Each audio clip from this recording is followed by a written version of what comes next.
एक जंगल में तीन दोस्त रमेश, हरीश और विजय बड़ी दूर से चले आ रहे थे, थके हारे। करते भी क्या, गांव से रोटी पानी की तलाश में शहर की ओर जो जा रहे थे।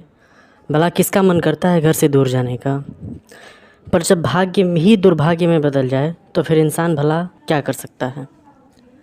तरह तरह की विचित्र विचित्र कहानियाँ भी तो सुन रखी थी सभी ने उस मायानगरी जंगल के बारे में, कि कैसे लोग रहस्यमयी परिस्थितियों में अक्सर गायब हो जाते, फिर कुछ ही दिन बाद अचानक स्वयं प्रकट हो जाते। यह सब बातें नाना प्रकार से तीनों राहगीरों को अंदर से भयभीत किए जा रही थीं कि तभी सरसराहट की आवाज़ सुनकर उनके पैर ठिठक गए। जब देखा तो जंगली चूहा झाड़ियों से भागता हुआ सरपट दौड़ रहा था, जिसे देखकर वह सुकून वाली मुस्कान में थोड़ा सा मुस्कुराए। पर संकट तो अब आने वाला था। बात ऐसी थी कि वह चलते चलते बचते बचाते उस विशाल वीरान जंगल के उस इलाके में जा चुके थे जहां कोई नहीं पहुंच पाया था। संभवतः वे पहले ही थे जो इस घनघोर जंगल के बीचों बीच पहुंचे थे। आगे चलते चलते वह अपने पड़ाव को अब यहीं रात्रि विश्राम देने की सोच ही रहे थे। हाँ, तभी वो हुआ जो किसी को गवारा न होता। चार बंदर दूर से आते दिखे, जो कि मनुष्यों के जैसे चल फिर सकते थे और पहरेदार के रूप में बड़ी ही शालीनता से उन्हें बंदी बनाकर ले जाने लगे। तीनों को काटो तो खून नहीं। कहाँ रोजगार की तलाश में, रोटी पानी की खोज में शहर से दूर निकले थे और कहाँ इस विपत्ति भरे जंगल में फंस गए, जिसका न कोई और दिख रहा था न कोई छोर। लेकिन यह क्या, आगे जो उनकी आंखों ने देखा उस पर शायद किसी को विश्वास न हो। उनकी आंखें ही चौंधी आ गईं। बंदर उन्हें एक ऐसी दिशा में इस ज़मीन के अंदर लेकर जा रहे थे कि मानो पाताल से निकलकर वो आते जाते हों। अब धीरे धीरे वह एक ऐसे साम्राज्य में प्रवेश कर रहे थे जो जंगल के बीचों बीच बसा हुआ था। ज़मीन के बिल्कुल अंदर वहाँ किसी और ही प्रकार के प्राणी रहते थे। वह मनुष्य तो कतई नहीं लग रहे थे।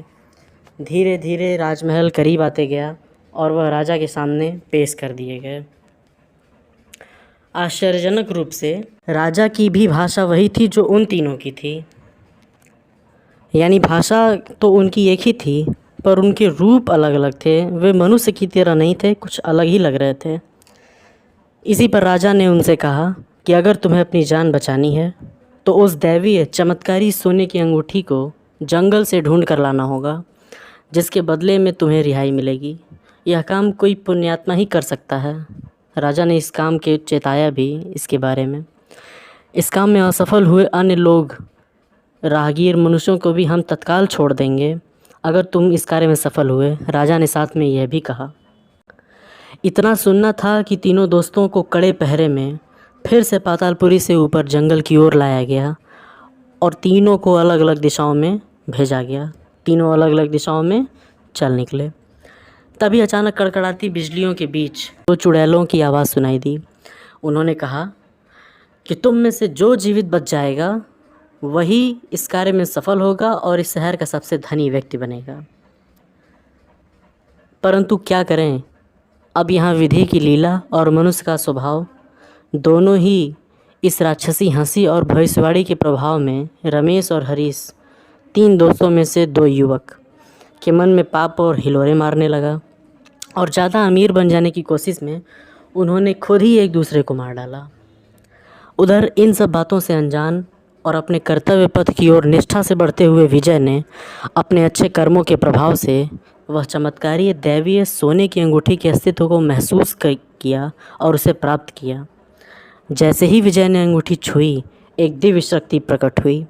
उसने विजय को सदा सुखी व समृद्ध रहने का आशीर्वाद देकर कहा, हे पुण्य आत्मा विजय, ये अंगूठी लेकर पातालपुरी स्थित माया महल में जाओ तथा उन विचित्र प्राणियों को अंगूठी का स्पर्श कराकर उन्हें अभिशाप से मुक्ति प्रदान करो और सुखी जीवन जियो, तुम्हारा कल्याण हो। यह सब बातें सुनकर विजय अति प्रसन्न हुआ और सच्चे कर्म और शुद्ध मन का कितना अच्छा परिणाम होता है, ये उसने आज खुद देखकर महसूस किया।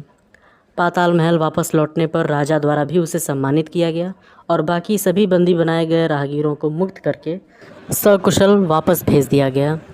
तो इस कहानी से हमें यह सीख मिलती है कि हमें अपने मन को और अपने कर्म को शुद्ध रखना चाहिए, जिससे हमें हमेशा किसी न किसी रूप में अच्छा परिणाम ही मिलता है। धन्यवाद।